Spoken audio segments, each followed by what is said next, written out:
d'avoir, voilà, c'est le président de la République donc, qui est là devant ce pupitre et certainement, d'un moment à l'autre, il va délivrer son message. Assalamu alaikum wa rahmatullah. Je voudrais, avant de délivrer le message, saluer l'imam Ratib de la Grande Mosquée de Dakar, saluer le grand Serigne de Dakar, saluer l'ensemble des fidèles qui sont venus accomplir la rituelle prière de l'Aïd el-Fitr, le Koritegi. Rendre grâce à Dieu d'abord et dire mon immense plaisir d'avoir pu sacrifier à cette tradition avec les Sénégalais et dire que par la grâce de Dieu, nous avons pu commencer le jeûne, faire une campagne électorale paisible au Sénégal, faire une élection calme et sereine au Sénégal et choisir dans la paix le président de la République. Ce qui nous a valu le respect et l'admiration du monde entier. Rendre grâce à Dieu dans ce mois béni de Ramadan, qui est un mois de communion, de dévotion multipliée, mais surtout de dévotion acceptée et bénie. Priez que toutes ces dévotions-là soient la garantie d'un Sénégal de paix, d'un Sénégal d'unité, d'un Sénégal de cohésion sociale. Dire le pardon que j'accorde à tout le monde et demander de chacun et de chacune le pardon. Et demander à Dieu, subhanahu wa ta'ala, de nous pardonner tous et d'accepter notre jeûne et nos dévotions durant ce mois béni.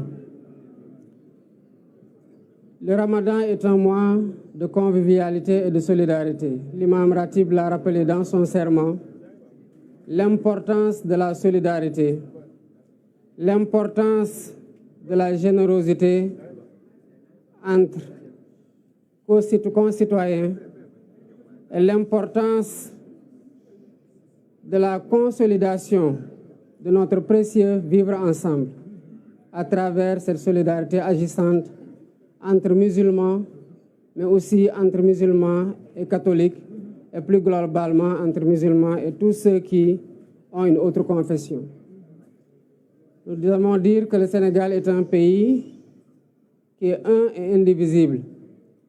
Il est de notre responsabilité collective et de notre responsabilité individuelle d'entretenir ce vivre ensemble qui fait la stabilité de notre pays que le monde entier nous envie. Le Sénégal est un pays de grands hommes de Dieu, de grands hommes politiques. C'est un héritage sacré et c'est un héritage précieux que nous avons le devoir de perpétuer. Je voudrais, avant de terminer, rendre un hommage appuyé à tous ceux qui nous valent la satisfaction des titres que nos enfants remportent à l'échelle internationale dans les concours de récital du Coran. Je veux citer tous les maîtres coraniques, quelles que soient les conditions dans lesquelles ils enseignent le Coran.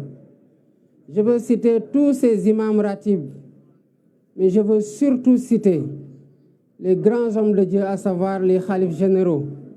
Quelle que soit la confrérie, il reste qu'ils sont tous khalifes dans la confrérie musulmane et plus globalement dans la religion en voulant intégrer le clergé. Je voudrais saluer et rendre grâce à Dieu de leurs prières bénies qui sont le socle, le pilier fondamental qui tient ce pays-là et qui nous permet, quelles que soient les péripéties, quelles que soient les vicissitudes que nous traversons, et quel que soit le point auquel le pays a été secoué, de rester debout et de finir par fasciner le monde entier. Voilà ce que je voudrais transmettre comme mot, en priant pour eux, qu'Allah subhanahu wa ta'ala leur donne une longue vie une santé de fer et continue à les laisser nous guider, nous soutenir et nous tenir à travers leurs prières bénies. Assalamu alaikum wa rahmatullah.